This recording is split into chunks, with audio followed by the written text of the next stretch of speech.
ജനാധിപത്യത്തിന് പകരം പണാധിപത്യം കൊണ്ടുവരുന്നതിന്റെ ഭാഗമാണ് ഇലക്ട്രൽ ബോണ്ട് എന്ന മുഖ്യമന്ത്രി പിണറായി വിജയൻ.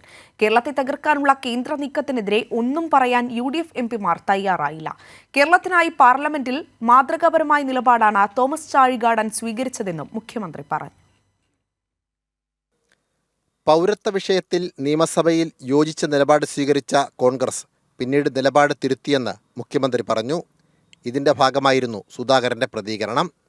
കേന്ദ്ര ഏജൻസികളോടും കോൺഗ്രസിന്റെ സമീപനം ഇങ്ങനെ തന്നെയാണ്.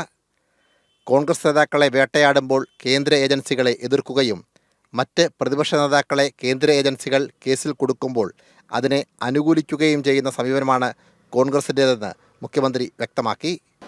കോൺഗ്രസ് നേതാക്കന്മാർക്കെതിരെ നടപടി വരുമ്പോൾ കോൺഗ്രസ് അതിനെ എതിർക്കും. കോൺഗ്രസ് ഇതര പാർട്ടികളിൽപ്പെട്ട മറ്റുള്ളവർക്ക് നേരെ കേന്ദ്ര അന്വേഷണ ഏജൻസികൾ തിരിയുമ്പോൾ കോൺഗ്രസ് എല്ലായിടവും ഈ പറഞ്ഞ EDയുടെ കൂടെയാണ്, കേന്ദ്ര അന്വേഷണ ഏജൻസിയുടെ കൂടെയാണ്, കേന്ദ്ര ഗവൺമെന്റ് കൂടെയാണ്. അതിന്റെ ഏറ്റവും വലിയ ഉദാഹരണമാണ് കെജ്രിവാൾ.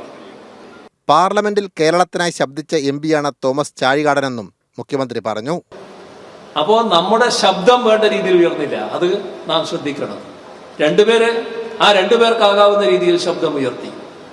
ഇത് അഭിമാനകരമായ നില തോമസ് ചാഴികാടൻ നല്ല രീതിയിൽ തന്നെ അതിൽ പങ്കുവഹിച്ചു എന്നുള്ളതാണ്.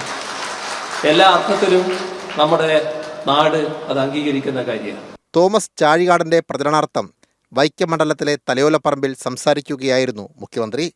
CPIM സംസ്ഥാന secretary Binoy Viswam, Kerala Congress chairman Jose K Mani MP, NCP സംസ്ഥാന അധ്യക്ഷൻ PC ചാക്കോ ഉൾപ്പെടെയുള്ള നേതാക്കളും യോഗത്തിൽ പ്രസംഗിച്ചു. സാംജിത്ത് ആർപ്പൂക്കരയ്ക്കൊപ്പം സനോജ് സുരേന്ദ്രൻ, കൈരളി ന്യൂസ്, കോട്ടയം.